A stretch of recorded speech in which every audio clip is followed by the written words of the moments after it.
A day in my life as a 11 years old na mataas ang pangarap.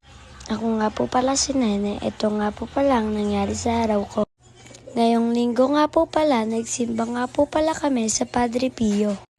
First time ko nga lang po pala makapunta sa Padre Pio. Meron nga po pala dito mini picnic area.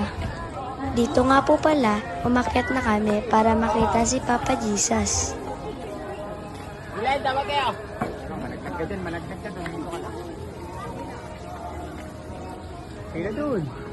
Umakyat nga po pala kami dito sa mataas sa hagdanan. At sabi ko nga po pala dyan ay nakakapagod. At ayan nga po, nakakyat na din po si Teo. Hindi ko na nga po pala dinamihan ng video dahil mag-uumpisa na po ang misa. Ayan nga po, nagpicture muna kami dyan. Thank you for watching. See you sa next vlog.